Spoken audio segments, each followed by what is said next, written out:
summer vacation had finally arrived, but my friends and I were on the verge of death due to the merciless sun scorching us. We didn't have any plans during this time, so one of them suggested we go on a camping trip and showed us some pictures of a campsite. It was amazing. It was a clean campsite and it even have a clear field near the campsite for stargazing at night and a waterfall. Of course, we immediately booked it, as we could really use this time to take a break before any one of us broke down. Immediately we started to pack the things we will be needing for the trip. However, for whatever reason, I keep having unsure sensation about something bad was going to happen, probably due to the cheap price it offered. But, I didn't question my senses and packed a small sharpened knife along with me. Days gone by quickly as our vacation finally arrived. My friend offered us a ride there and we accepted his gesture. It was definitely a disaster because the car was small and had to fit 5 people with a heck load of luggage too. But we still persisted on sharing the ride and took off. After an hour of torturous riding, we finally reached the campsite. To our astonishment, the campsite was as beautiful as what the website showed. Without any hesitation, we instantly set up our tents and changed into our swimming trunks to hit the waterfall. However, I keep noticing these blood-red spots left on the trees while on the way there. I brushed it off, as I wasn't trying to get myself paranoid about anything and I wanted to enjoy this trip. After 5 minutes of running, we finally reached the gorgeous waterfall. Just looking at it felt like heaven. In the blink of an eye, we jumped into the clear water, playing like little children despite being well-grown men. That's when I locked eyes with something behind some trees. It looked like a male with a height of 5 feet 10 inches. But one thing that stood out was its eye. It had 4 green eyes, which looked very similar to night vision goggles. Besides that, it too had a glove with long, rusty knives attached to it on its hand. But then, one of my friends splashed some water on my face, and I was suddenly brought back to reality. However, it was gone from where it used to be. My friends were worried and asked about my well-being. I replied that I'm fine and might have just zoned out. They sighed in relief as we continued to play, but I couldn't help but feel terrified of what I just witnessed. After a few hours of playing in the waterfall, we began to track ourselves back to the campsite. But to my dismay, our tents had all fallen to the ground. My friends laughed it off, thinking they didn't set the tent right. I stood in fear looking at the fallen tents. It must be real. There's no way they could have fallen. I thought to myself, hey Mike, you good bro? Stop standing around and help us rebuild the tents. My friend yelled, my bad. I replied, I quickly rushed towards my friends and started to rebuild our tents. After that weird encounter, we started to cook dinner. Not to brag, but I am a decent cook. We ended up having fresh steaks and wine for dinner. When we finished eating dinner, we went to have a bath, changed into our sleepwear, and went to bed. I was the last to take my bath, as I was afraid to go to the tent alone, especially after seeing that thing. But one of my friends decided to stay with me, probably worrying about me after what had happened throughout the day. When we were done, it was already dark and around 11 p.m., while walking back to the campsite, I couldn't help but feel uneasy the entire time and have the awareness of someone stalking us. That's when disaster struck. The man, or thing, was in our campsite, staring deep into our souls. My friend was shocked that I even saw him as I hastily shouted, "Who the hell are you and what do you want? Don't try anything stupid, we will call the police." But it just stood there, not moving as it finally giggled and said in a eerie voice, "Don't be silly boy. The cops won't do shit." The other campers tried that too but only got themselves and the police killed. Ha ha ha, my other friends got up from the commotion and were too shocked to see it. One of them quickly ran out trying to reach the knives we had near the tables but were sliced into 5 pieces but it in mere seconds. Blood spilled as we screamed in terror. It walked towards my friend's body and took his intestine out. He then proceeded to wrap it around his neck as he claimed, what a nice scarf he had in him. Too bad he can't use it himself. But don't worry, I'll wear it for him. Suddenly, a voice started to play from a tent. 911, what's your emergency? Help, there's a killer on the loose, he killed my friend. Sir, may I know where you are? The camp. To our horror, the thing used its godlike speed to rip apart my friend. But this time, it picked up the phone and said, nothing officers, I'm just playing with my new playmates. Too bad you can't save time. He, but when it was finally done, I had already picked up my knife and plunged it straight into its shoulder. It screamed as it sent me flying into a tree, almost knocking me out. I was barely conscious, as all I could see was it terrorizing my friends and killing them brutally this time. It tormented them by bashing their faces into sharp objects, breaking their limbs one by one, and taunting their barely alive body. It slowly walked towards me with my friend's body in his hands, just as it had finished everyone else. It took their heads and waved them in front of me, taunting me for being weak and incapable of killing it when given the opportunity.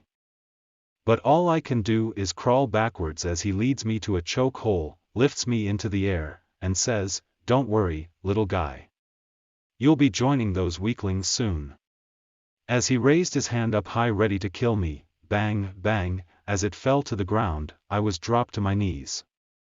I was barely conscious when I saw a group of armed men rush into the campsite, tying it up with what sounded like chains, and I was carried into a bright-looking van by someone. I awoke not remembering what had happened as a doctor entered the room. I asked what had happened, to which he replied, apparently, you were the only survivor of the man who keeps calling himself a night stalker. Unfortunately, your friends weren't so lucky, as they were all classified as dead. Anyway, you've also lost a leg as the night stalker had injected an unknown poison into your left leg before he was captured. I was shocked and heartbroken to hear the news, but I thanked the doctor as he went away. But all this time, my heart was burning bright as one thought was circling my mind, to kill the night stalker. It was a dark and stormy night when John and Mary stumbled upon the baby in the woods. They had been out for a walk when they heard the faint cries of a child. Following the sound, they found the tiny infant lying on the ground, abandoned and alone. Without hesitation, they scooped the baby up in their arms and rushed home. As they cuddled and cared for the child, they couldn't help but feel a sense of love and connection to him. They had always wanted a baby, but had been unable to conceive. This seemed like a sign, and they made the decision to adopt the little boy and raise him as their own. At first, everything seemed perfect.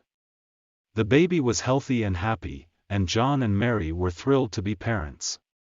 But as the weeks went by, strange things began to happen in their home. They would hear footsteps in the night, and see shadows moving on the walls.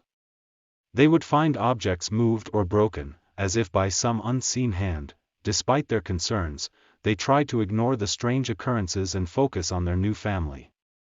But as the baby grew, so did the sense of unease in their home. One night, as John was reading to the child, he noticed that the baby's eyes seemed to glow in the dim light. He mentioned it to Mary, but she brushed it off as a trick of the light. As the months passed, the strange happenings grew more frequent and more violent. It seemed that whatever was haunting their home was growing bolder and more malevolent. They began to fear for their lives, and for the safety of their child. One night, as they lay in bed, trembling with fear, Mary finally voiced her worst fear. "What if the baby is a skinwalker?" she whispered. John's blood ran cold as the realization hit him. All of the strange occurrences, the glowing eyes, the malevolent presence in their home, it all made sense now. They had unknowingly brought a monster into their home, and it was growing stronger every day. They knew they had to do something, but they were too terrified to even move. As they lay there, helpless and afraid, they heard the sound of the baby's laughter, cold and cruel, echoing through the house. They knew then that it was too late. They had made a terrible mistake, and now they were paying the next morning, John and Mary gathered their courage and decided to confront the baby. As they approached his crib, they were horrified to see that the child had transformed into a hideous creature with sharp teeth and claws. They realized too late that they had made a grave mistake by bringing the monster into their home. As they backed away in fear, the skinwalker let out a blood-curdling scream and lunged at them. John grabbed Mary's hand and they fled the room, racing down the stairs and out into the woods. They ran through the forest, the skinwalker hot on their heels. Its howls echoed through the trees, sending shivers down their spine. They knew they couldn't outrun the monster forever. And they had to find a way to stop it. As they stumbled through the underbrush, John remembered a story his grandfather had told him about a way to defeat a skinwalker. "We have to find a willow tree," he shouted to Mary. "It's our only hope." They searched frantically for a willow tree, their breaths coming in short gasps as they heard the skinwalker gaining on them. Finally, they spotted a gnarled old willow up ahead and they sprinted towards it. As they reached the tree, they saw a small pool of water at its base. John remembered that in the old story, the water of a willow tree could weaken a skinwalker's powers. Without hesitation, he grabbed Mary's hand and they both plunged into the pool. The skinwalker let out a shriek as it reached the tree, its claws scraping at the trunk. But as it touched the water, it began to weaken, its claws retracting and its teeth disappearing. As John and Mary watched in amazement, the skinwalker transformed back into a tiny, innocent-looking baby. They knew then that they had been tricked, and that they had to return the child to its true home. With heavy hearts, they picked up the baby and made their way back through the woods. They knew that they could never keep the child, but they also knew that they could never harm it. As they reached the spot where they had found the baby, they saw a group of people approaching, their faces relieved and grateful.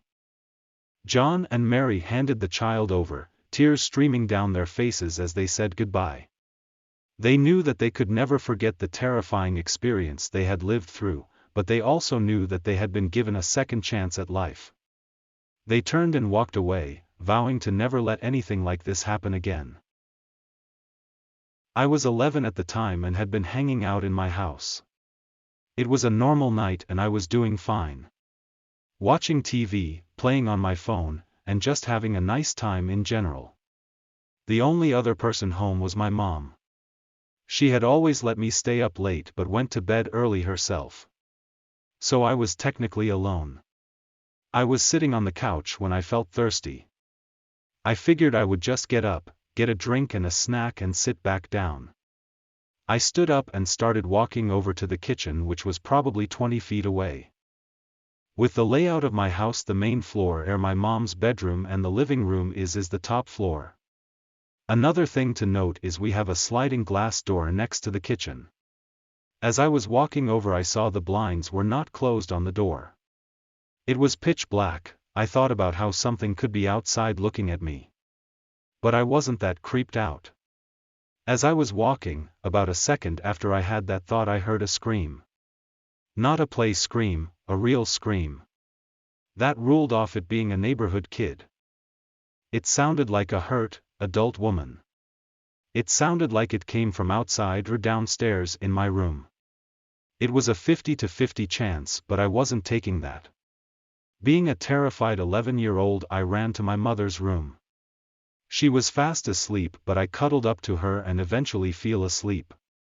I had a dream after. It was like I was seeing from someone else's eyes.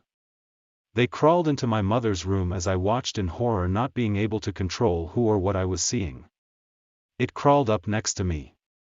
My back was now facing the edge of the bed. It lifted its finger and poked my back. I felt it in real life. At that very moment I woke up. I have never moved so fast in my life. I turned and scooted on the bed closer to my mom. Huddled up and scared, I stayed up the rest of the night. Now that I think of it, I never checked over on that side of the bed to see if anything was actually there.